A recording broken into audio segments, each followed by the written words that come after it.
네, 오늘은 창세기 24장 1절부터 9절까지 말씀을 공부하겠습니다. 창세기 24장의 내용을 간단하게 요약하자면 이삭의 결혼에 대한 내용입니다. 그런데 대부분이 이삭의 아내가 될 리브가와 관계된 내용이고 24장의 마지막 절인 67절에 가서 이삭이 리브가를 아내로 맞이했다고 하면서 끝이 납니다. 24장이 특별하다고 생각되는 것은 이 24장이 50장까지 있는 창세기에서 가장 긴 장이라는 거예요. 24장이 가장 긴 장입니다. 창세기에서. 그래서 관심이 가는 장인데요. 더욱 관심이 가는 부분은 한 남자가 아내를 구해서 결혼을 했다고 하는 어떻게 보면 아주 특별할 것이 없는 이런 내용을 이렇게까지 길게 기록한 이유가 무엇일까 하는 부분입니다. 물론 여기에는 하나님의 깊으신 뜻이 담겨 있는 것입니다. 그래서 정말 이 24장을 공부할 때도 엄청난 기대감을 가지고 이 말씀을 우리가 읽을 필요가 있어요. 하나님은 우리의 기대에 넘치도록 그렇게 역사하는 분입니다. 그래서 우리가 이 창세기 24장을 공부하면서도 하나님의 사랑과 예수 그리스도의 은혜를 깊이 경험하는 시간 되길 바랍니다. 그러면 우리가 한 절 한 절 살펴보면서 아브라함이 자기의 며느리를 구하는 내용 이면에 있는 이삭의 결혼에 대한 내용 이면에 있는 하나님의 의도가 무엇인지 알아보도록 하겠습니다. 오늘 본문 1절부터 9절까지 내용은 아브라함이 나이가 많아 늙게 되자 자기의 늙은 종에게 자기 아들 이삭을 위하여 아내를 택하라고 지시하는 그런 내용입니다. 1절에 보게 되면은 아브라함이 나이가 많아 늙었다고 말씀하고 있는데요. 이때는 아브라함의 나이가 140세 그리고 이삭의 나이가 40세쯤 되었을 때입니다. 참고로 아브라함은 창세기 25장 7절에 보면 175세에 죽습니다. 사라는 언제 죽었죠? 창세기 23장 1절 2절에 보면 127세에 죽었다고 나와 있습니다. 우리는 공부했습니다.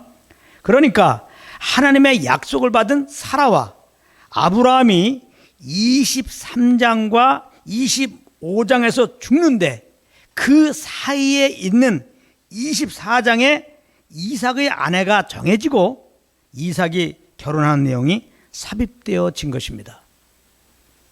이것은 무엇을 말해주는 것입니까? 아브라함과 사라에게 주신 언약은 변함없이 이삭과 리브가에게 이어진다는 것을 말씀하고 있는 것입니다. 하나님의 약속은 그 받은 자들이 죽는다고 끊어지는 것이 아니라는 것입니다. 결국 아브라함과 그 자손에게 주셨던 언약은 변함없이 이어져 내려오다가 그리스도께서 오심으로 마침내 성취되었습니다. 할렐루야. 갈라디아서 3장 16절이 그것을 말씀하고 있습니다. 제가 한번 읽어보겠습니다. 이 약속들은 아브라함과 그 자손에게 말씀하신 것인데 여럿을 가리켜 그 자손들이라 하지 아니하시고 오직 한 사람을 가리켜 내 자손이라 하셨으니 곧 그리스도라. 할렐루야. 아브라함에게 하신 약속이 그리스도께서 오심으로 이제 성취되었습니다. 특별히 하나님은 아브라함에게 창세기 15장 5절에서 하늘을 우러러 무뼈를 셀 수 있나 보라고 하시면서 내 자손이 이와 같으리라 이렇게 약속해 주셨는데요.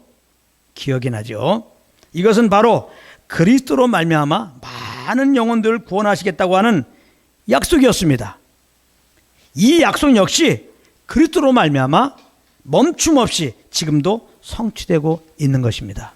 사실 우리의 구원도 이 약속이 성취되는 한 부분이었던 것을 생각한다면 우리는 그 하신 언약을 신실하게 성취하시는 하나님을 찬양하지 않을 수가 없는 것입니다. 우리가 주님을 찬양할 때 어떤 하나님을 찬양해요? 신실하신 하나님을. 신실하신 하나님. 우리는 신실하신 하나님을 찬양해야 되는 겁니다. 그리고 그리스도 안에 있는 우리들에게 약속해 주신 부활과 천국의 소망을 우리는 더욱 사모함으로 붙잡게 되는 것입니다. 신실하신 하나님을 우리가 알게 되면요. 베드로후서 3장 11절부터 13절까지 그렇게 권면하고 있습니다. 이 모든 것이 이렇게 풀어지리니 너희가 어떠한 사람이 되어야 마땅하냐. 거룩한 행실과 경건함으로 하나님의 날이 임하기를 바라보고 간절히 사모하라. 그날에 하늘이 불에 타서 풀어지고 뜨거운 물에 녹아지려니와 마지막 때 일어날 일을 말씀하고 있습니다. 그러나 우리는 그의 약속하신 대로 의가 있는 곳인 새하늘과 새 땅을 바라보도다 그랬습니다. 이런 은혜가 넘치시기를 바랍니다. 1절에 보면 여호와께서 그에게 또한 범사의 복을 주셨다고 말씀하고 있습니다. 또 우리가 하나님이 범사의 아브라함에 복 주셨다 그러니까 하나님이 부자 되게 하셨구나 이런 생각을 하죠. 근데 그런 것이 아니고 여기서 범사의 복을 주셨다고 하는 것은 하나님께서 그 부르신 하나님께서 그 약속을 주신 하나님께서 아브라함과 늘 함께 하셨다는 그것입니다. 하나님이 복의 근원이 되십니다. 그러므로 예수님을 구주로 영접하는 것이 복을 받은 것입니다. 하나님을 내 마음에 모셨잖아요. 그러므로 아브라함에게만 하나님이 복을 주신 것이 아니라 예수 믿는 우리들에게는 복을 주셨는데 아주 항상 이분이 계시니까 우리가 복의 근원 대신 이분과 동행만 한다면 하나님이 주신 복을 누리게 되는 겁니다. 그런데 예수님 영접한 자들은 복을 받은 자예요. 그런데 그 복을 못 누리는 자들이 있습니다. 그럴 수가 있어요. 주님과 동행하지 않으면. 우리는 이러한 어리석은 자가 되지 말고 오늘도 말씀을 통하여 나를 구원하신 하나님께서, 나를 사랑하신 하나님께서 성령으로 나와 함께 하고 계시는구나. 나는 복을 받은 자구나. 그러면 하나님이 주신 복을 누려야지. 그렇게 여러분들은 아시고 늘 이 주님과 동행하는 그 이 주님의 인도함을 따르는 그런 자리에 가서 하나님이 주신 복을 누리시기 바랍니다. 그래서 하나님과 동행하면 하나님이 주시는 그 복을 누리는데 그 복을 누리는 것은 뭘로 나타나요? 세상에 없는 하늘의 평강, 세상에 없는 하늘의 안식, 세상에 없는 하늘의 기쁨, 그 해피로 우리는 경험이 되는 것입니다. 늘 주님의 기쁨과 평강과 해피가 여러분들 삶 가운데 넘치기를 바랍니다. 할렐루야. 2절부터 4절에 보면 아브라함이 자기의 늙은 종에게 자기 아들 이삭을 위하여 아내를 택하라고 말합니다. 여기 아브라함의 늙은 종은 누구일까요? 아마도 창세기 15장 2절에 나오는 엘리에셀이다 이렇게 추측할 수 있습니다. 왜냐하면 늙은 종을 소개할 때 뭐라고 그랬어요? 아브라함의 집 모든 소유를 맡고 있는 종이라고 했죠. 그만큼 아브라함이 신임하고 있는 종이라는 말인데요. 엘리에셀은 아브라함이 자식이 없었을 때 자기의 상속자로 삼으려고 했을 만큼 신실하신 종이었기 때문에 아브라함의 늙은 종은 엘리에셀을 말하는 것이다 이렇게 우리는 볼 수 있습니다. 그런데 2절에 보면 아브라함은 엘리에셀에게 자기 며느리를 택하라는 지시를 내리기 전에 자기 허벅지 밑에 그의 손을 넣으라고 했는데 이것은 당시 절대 복종을 맹세하는 표시로 당시 고대의 관습이었습니다. 아브라함은 이어서 자기 며느리를 택할 때 어디에서 택할지를 3절과 4절에서 이렇게 지시합니다. 한번 잘 들어보세요. 너는 내가 거주하는 이 지방 가나안 족속의 딸 중에서 내 아들을 위하여 아내를 택하지 말고 내 고향 내 족속으로 가서 내 아들 이삭을 위하여 아내를 택하라 이렇게 지시합니다. 아브라함이 지금 살고 있는 땅 가나안 땅이죠. 가나안 땅의 딸들 중에서는 택하지 말라는 겁니다. 그리고는 자기 고향 자기 족속에 가서 택하라고 지시합니다. 우리는 아브라함이 가나안 땅에서 그 며느리를 택하지 말라고 한 이유는 그 땅이 이방의 땅이요 특별히 우상 숭배를 많이 했기 때문에 그랬을 것이라고 생각을 할 수 있습니다. 그런데 가만히 생각해 보면 아브라함의 고향은 어떻습니까? 거기는 하나님을 섬기는 곳입니까? 아닙니다. 거기도 우상 숭배하는 곳으로 둘째가라면 서러워할 그런 곳이었습니다. 그렇다면 우리는 여기서 아브라함이 며느리를 가나안 족속의 딸 중에서가 아니라 자기 고향 자기 족속에게로 가서 택하라고 한 것은 소위 믿음이 좋은 며느리를 얻고자 함이 아니었다고 생각해 볼 수 있는 것입니다. 그럼 무슨 이유에서 그랬을까요? 지금부터 잘 들어보시기 바랍니다. 구속사적으로 보면 강 저편에서 아브라함을 부르셔서 가나안 땅에 들이신 것은 우리를 구원하신 것과 하나님이 나라에 들어가게 하신 것에 대한 모형이었던 것입니다. 그리고 지금 아브라함이 이삭의 신부감을 우상의 숭배로 가득 찬 강 저편에서 구하도록 종을 파송한 것은 하나님께서 예수 그리스도의 신부감을 찾으라고 죄로 가득 찬 이 세상에 성령을 보내주신 것을 상징한다고 볼 수 있는 것입니다. 그러므로 결과적으로 종이 우상 숭배 집안에 있던 이브가를 택하여 강을 건너 데리고 와서 이삭과 결혼하게 한 것은 곧 성령님이 죄와 사망 아래 있던 우리들을 불러내서 죄를 회개하게 하고 예수를 주로 신하게 해서 그리스도의 신부가 되게 한 것을 상징하는 것입니다. 할렐루야. 고린도전서 12장 3절에 보면 이런 말씀이 있습니다. 성령으로 아니하고는 누구든지 예수를 주시라 할 수 없느니라. 우리가 똑똑해서 회개하고 복음을 드릴 때 예수 믿는 줄 알지만 그렇지 않다는 거예요. 성령의 감화감동이 있었다는 겁니다. 성령의 역사가 있었다는 겁니다. 성령님께서 복음을 드릴 때 십자가에 죽으시고 부활하신 예수님이 나의 구주 되심을 알게 하시고, 그러므로 성령님께서 내가 그동안에 하나님을 인정하지 않고 내가 내 삶의 주인 되어 산 것이 죄라는 것을 깨닫고 하나님께 회개하게 하고, 성령님이 십자가에 죽으시고 부활하신 예수님을 나의 구주로 믿고 신하게 한 것입니다. 그러므로 우리가 구원받은 것은 다 하나님의 은혜인 것입니다. 중생의 씻음과 성령의 새롭게 하심으로 우리는 구원을 받은 것입니다. 그러므로 우리는 날마다 이 죄덩어리였던 우리를 택하시고 구원하시고 예수 그리스도의 거룩한 신부가 되게 하신 주님께 항상 감사하며 살아가야 될 것입니다. 할렐루야. 여자가 자기는 변변치 못해도 신랑을 잘 만나면 신사가 펴진다 그러죠. 그러므로 예수 믿고 구원받은 우리들은 신사가 펴진 자들입니다. 예수님을 신랑으로 모시게 되었으니까요. 할렐루야. 아무튼 아브라함의 지시를 들은 종은 5절에서 이렇게 대답합니다. 잘 들어보세요. 종이 이르되 여자가 나를 따라 이 땅으로 오려고 하지 아니하거든, 가나안으로 오지 않으려고 하거든, 내가 주인의 아들을 주인이 나오신 땅으로 인도하여 돌아가리까? 이제 이삭의 아내 될 자를 택했어요. 그러면 이제 가나안 땅으로 가자, 시아버지가 있는 땅으로 가자, 남편이 있는 땅으로 가자, 이렇게 권면할 때 그 이삭의 아내를 택한 자가 너 하게 되면은 이삭을, 가나안 땅에 있는 이삭을 데리고 그 신부될 자가 있는 곳으로 데려갈까요? 지금 그렇게 물었다는 겁니다. 종의 입장에서는 이런 문제가 반드시 생길 것으로 여겨졌기 때문에 물은 것입니다.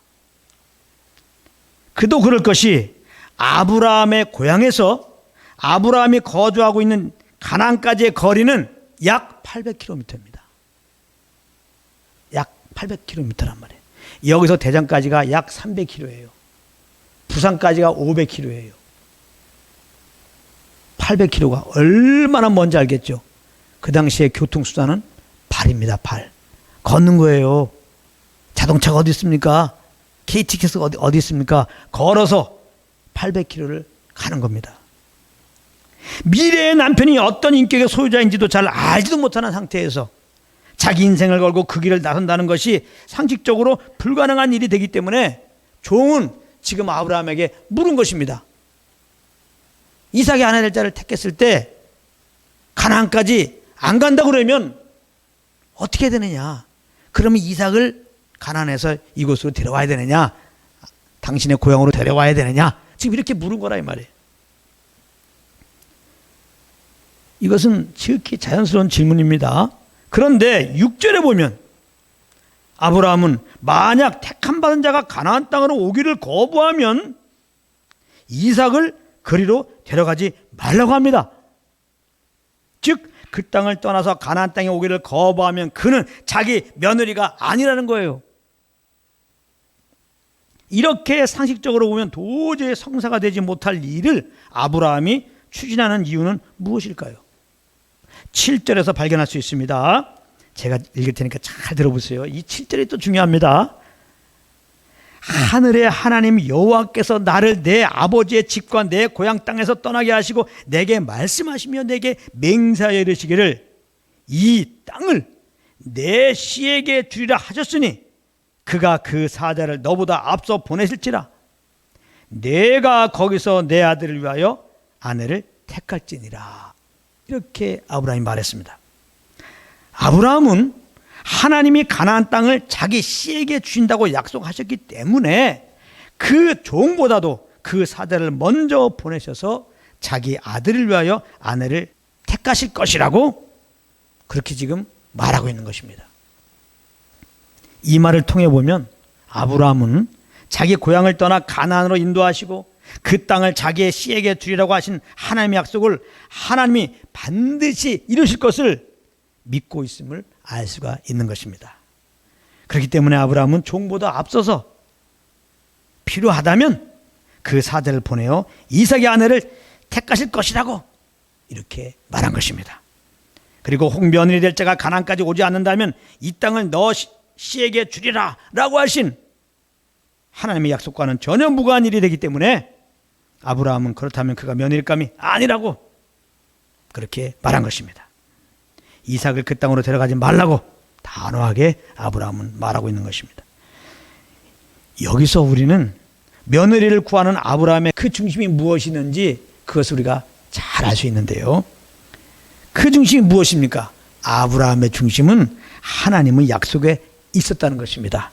아브라함 단지 자기 마음에 맞는 그런 며느리를 구한 것이 아니고 이 땅을 너희에게 주라고 하신 하나님의 약속이 이루어지는 통로로 사용될 며느리를 구했던 것이라는 겁니다. 아브라함은 자기 중심적인 삶에서 그 약속하신 것을 친히 이루시는 하나님 중심적인 삶으로 바뀌어졌음을 우리가 알 수 있는 대목입니다. 어떻게 아브라함이 이렇게 잔머리를 굴리는 아브라함이 이렇게 하나님 중심적인 사람으로 하나님 중심적인 생각으로 바뀌게 되었을까요? 이게 하나님의 은혜지요. 하나님의 간섭함 때문에 그렇죠. 하나님이 그렇게 야육해서 그런 것이죠. 하나님은 우리들에게도 마찬가지로 야육하고 계시다는 것입니다. 그렇기 때문에 우리는 우리의 연약한 모습이 나타날 때 너무 낙심할 게 아니죠. 이런 우리를 죄에서 구원하실 뿐만 아니라 거룩한 그 아들의 형상으로 빚어가실 주님을 더 의지하고 기대하는 그런 기회로 삼는 것이 그것이 지혜로운 태도라 생각됩니다. 아멘. 아브라함이 며느리를 구하는 것은 분명 일반적인 원칙을 벗어난 것입니다. 욕심을 따라 행하는 세상의 원칙을 따라 보면 아브라함은 며느리를 구하기 위하여 그 먼 자기 고향으로 갈 것이 아닙니다. 자기가 살고 있는 땅에서 구하면 되는 겁니다. 그것이 인간적으로 보면 아주 지혜로운 판단이고 지혜로운 것입니다. 그래야 가나안 사람들 입장에서 보면 이방인과 같은 자기가 그들과 동화되기가 쉽고 그곳에서 자기의 입지를 더 견고히 다질 수가 있는 기회가 되기 때문에 그렇습니다. 그러나 아브라함은 그 방법을 취하지 않았습니다. 아브라함이 이렇게 일반적인 원칙을 벗어나서 며느리를 구하는 것을 통하여 하나님이 우리에게 말씀하시는 바가 무엇일까요? 하나님의 약속을 믿는 믿음으로 산다고 하는 것은 자기의 정욕을 쫓아서 행하는 세상의 삶의 원리들로부터 벗어나는 모습으로 나타나는 것이라는 겁니다. 그러므로 믿음으로 사는 자들과 그렇지 않은 자들의 가장 큰 차이는 어디에서 나타나느냐? 굉장히 중요합니다. 굉장히 중요합니다. 믿음으로 사는 자들과 그렇지 않은 자들의 가장 큰 차이 어디에서 나타날까? 자기의 뜻대로 일이 풀리지 않을 때입니다. 이럴 때 믿는 자들은 이 모든 것들이 다 하나님이 그 뜻을 이루시는데 합당한 이유가 있을 것으로 여기고, 그럼에도 불구하고 하나님께 감사하지만 그렇지 않은 자들은 염려와 근심을 해요. 그리고 나아가서 원망과 불평을 쏟아놓게 되는 것입니다. 모쪼록 부활과 하나님 나라를 약속받은 자로서 이것을 반드시 하나님이 성취할 것을 믿는 믿음의 이끌림으로 인하여 우리 모두 범사의 그 어떤 일에도 흔들림 없이 구원의 주님을 감사하며 찬양하는 은혜가 한 분 한 분들에게 넘치시기를 우리 주 예수 그리스도의 이름으로 축복합니다.